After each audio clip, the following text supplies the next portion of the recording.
ताजमहल भारत के आगरा शहर में स्थित विश्व की सबसे सुंदर और प्रसिद्ध इमारतों में से एक है। इसे मुगल सम्राट शाहजहां ने अपनी प्रिय पत्नी मुमताज महल की याद में बनवाया था।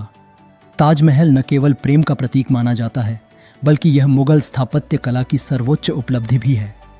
वर्ष 1983 में यूनेस्को ने इसे विश्व धरोहर स्थल घोषित किया और यह आज भी पूरी दुनिया से आने वाले पर्यटकों को आकर्षित करता है। ताजमहल का निर्माण कार्य 1662 ईस्वी में शुरू हुआ और लगभग 1653 ईस्वी में पूरा हुआ। कहा जाता है कि इसके निर्माण में करीब 20 से 22 साल लगे और लगभग 20,000 कारीगरों, मजदूरों और कलाकारों ने इसमें काम किया। इन कारीगरों को भारत के अलावा फारस, तुर्की, मध्य एशिया और अरब देशों से बुलाया गया था। उस समय ताजमहल के निर्माण पर लगभग 32 मिलियन रुपए खर्च हुए थे, जो आज के समय में अरबों रुपए के बराबर माने जाते हैं। ताजमहल सफ़ेद संगमरमर से बना हुआ है, जिसे राजस्थान के मकराना क्षेत्र से लाया गया था। इसकी खूबसूरती का सबसे बड़ा कारण इसका शुद्ध संगमरमर और उस पर की गई बारीक नक्काशी है। इस संगमरमर पर की गई कीमती पत्थरों की जड़ाई को पिएत्रा ड्यूरा कला कहा जाता है। इसमें नीलम, मूंगा, जैस्पर, फिरोजा और जेड जैसे बहुमूल्य पत्थरों का उपयोग किया गया है, जो इसे अद्भुत रूप देते हैं। ताजमहल की संरचना पूरी तरह संतुलन और समरूपता पर आधारित है। इसका मुख्य गुंबद लगभग 73 मीटर ऊंचा है और चारों ओर 4 मीनारें स्थित हैं। ये मीनारें थोड़ी बाहर की ओर झुकी हुई बनाई गई हैं, ताकि भूकंप या किसी आपदा की स्थिति में वे मुख्य मकबरे पर न गिरें। यह उस समय की उन्नत इंजीनियरिंग का उत्कृष्ट उदाहरण है। जब भारत पर अंग्रेजों का शासन था, उस समय ताजमहल की हालत बहुत खराब हो गई थी। 8वीं और 19वीं सदी में ब्रिटिश अधिकारियों ने ताजमहल को एक मनोरंजन स्थल की तरह इस्तेमाल किया। इसके बगीचों में डांस पार्टियों और अंग्रेजी समारोह आयोजित किए जाते थे, जिससे इसकी पवित्रता और ऐतिहासिक महत्व को नुकसान पहुंचा।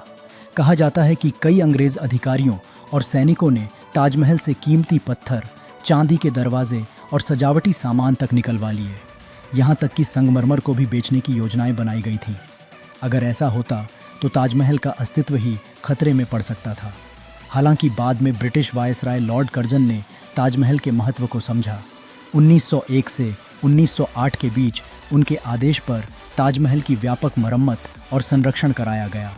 बगीचों को फिर से चारबाग शैली में विकसित किया गया और इमारत की संरचना को सुरक्षित किया गया।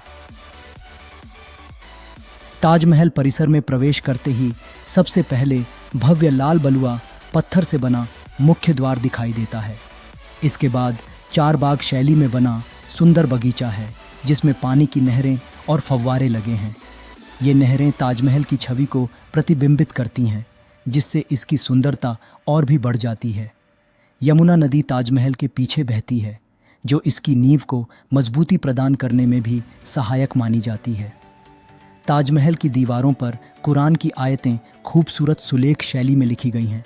यह सुलेख इतना संतुलित है कि ऊपर की ओर लिखे अक्षर नीचे के अक्षरों जितने ही आकार के दिखाई देते हैं।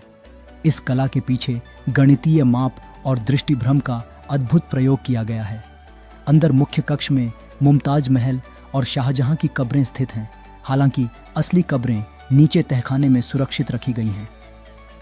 ताजमहल की सुंदरता दिन के अलग अलग समय में अलग अलग रूप में दिखाई देती है।